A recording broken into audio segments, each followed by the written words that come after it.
In this video, you're going to learn about the settings that are specific to each student when you're in Securely Classroom. So again, here are my students that are listed. I have my 2 students who are currently being monitored. My 1 student, I can see their screen because they are currently on their device. And then I have this other student that I am monitoring, but their device is not on, it's not being used. When the student starts using that device, their screen will populate. The other 2 students I am not monitoring, which is why they are white, not grayed in. So if I want to monitor more closely this specific student, there are a couple of features that we can use.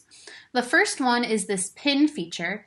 And this is a nice feature because in a classroom, you're going to have more than 4 students that you want to monitor at one time.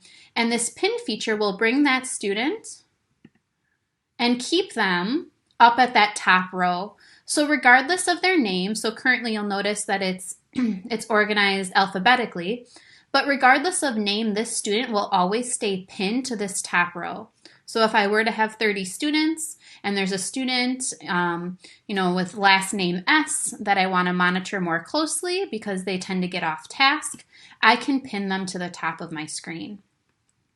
You'll notice you can also then choose to unpin them when you are done. We also have this chat feature. So as a teacher, you can always choose to chat with your students. There is also, again, that feature where you can turn on student-initiated chat. This would be the situation where I would be chatting with my 1 student. Again, you'll notice the 2 students that are currently in my class. The 1 student that is inactive is gray, whereas my student that is active on their device is green. And I can start typing my message.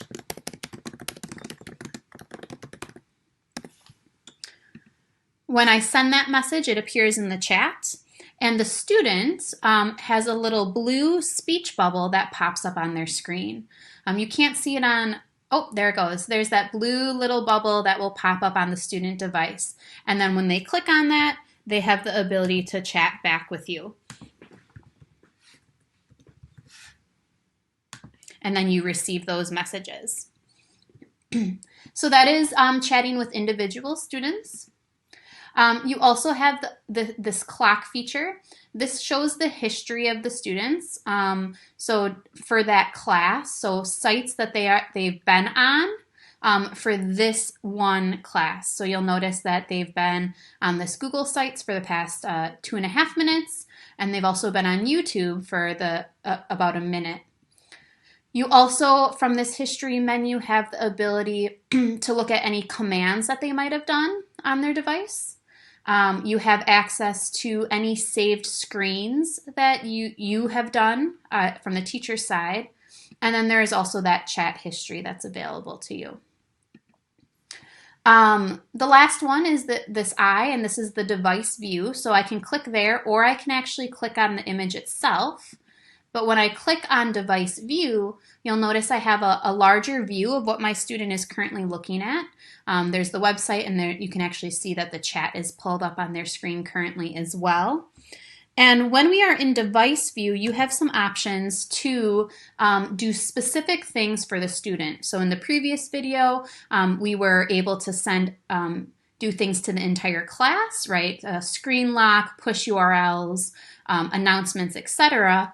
But you also have that ability to be able to do it for 1 single student in this device view. So again, I do have the screen lock, which would lock this 1 student's screen. They are no longer allowed to browse while it's in screen lock. You'll also notice that the release is then there, so I can release this student. Also on this view, you have the ability to push a URL to 1 specific student. So when I click on push URL, it looks the same as it looks when you're pushing the URL to the entire class. You can push a single site, and it will save the most recent site that you have pushed out to your students. So maybe your 1 student accidentally closed it, and they asked if you can share it with them again. It's very easy to share it with them again. And you also have your web links.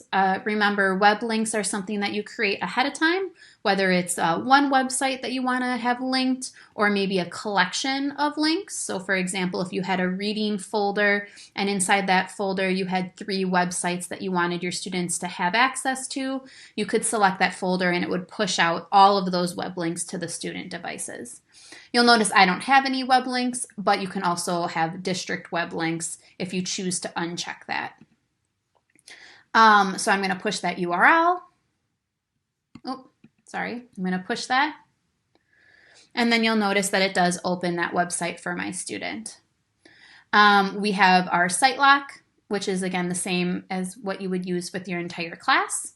So I can lock them into one site, or I can choose to restrict my students to a set of sites. Again, if you have that reading folder and you only want them to be able to access Epic, Mayan, and maybe Google Docs, you could create that folder and then restrict them to those sites. And again, the same options. You can force close all the other tabs. And again, if you're using one of those sites with redirects, it's going to be very important that you want to allow the entire site so that if a student does click on a different book in Epic or goes to a different location in Mayan, they have the ability to do so. You can also do an announcement for just one student. So you can send one announcement to that one and it would appear on just their screen. Again, very similar to the whole class, the student has to read it and click OK before they're allowed to do anything else. Also in this view, you have the ability to, again, access the chat if you would like. Here's where you can access history. So you can see the history for today.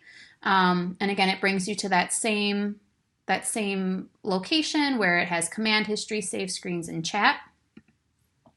Here's where you have the ability to save the screen. So let's say my student is on YouTube and they've had multiple warnings that they should not be on YouTube. I have the ability to save that screen. All you do is you get notified at the top that the screen was successfully saved. And then if I were to go back into history and click on the saved screens, there's that screenshot with the date and the timestamp.